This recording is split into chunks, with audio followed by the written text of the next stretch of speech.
nandiyan pa ako sa ER. I-text ko na lang sila kapag nasa room ka na.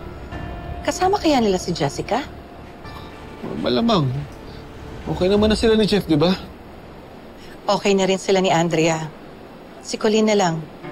Sana magkaayos na sila. Pag hindi pa rin, iuupo ko na sila para magkabati. Pag hindi pa sila nagbati, paluhin ko na talaga sila. Kakapagod na, paulit-ulit na lang eh. Halika na.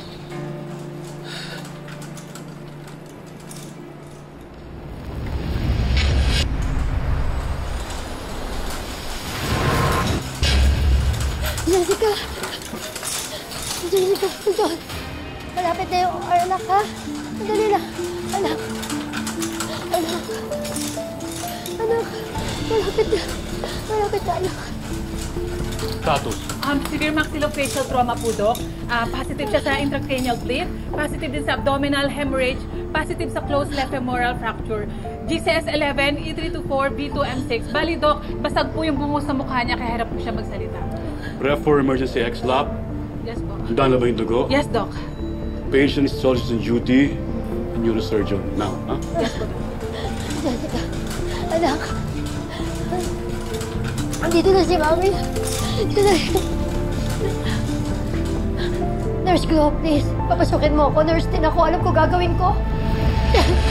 Nurse Hazel. Continue the protocol. Hanggang dito ka na. Nurse din ako. Alam ko kung ano gagawin ko. Hindi ako mangyayala. Gusto ko lang nandito ako sa Kami nang bahala sa anak niyo. Nurse Glo! Anak, Jessica, dito na si Mami.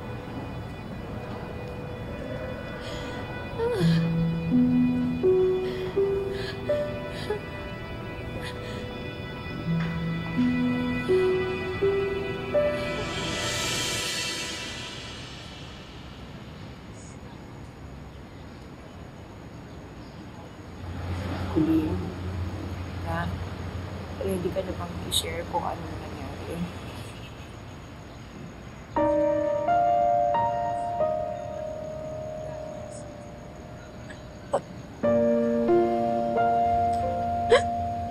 Hawak ko siya.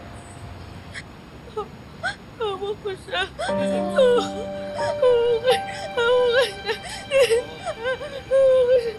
Hindi ko sinasa siya. Hindi ko sinasa siya.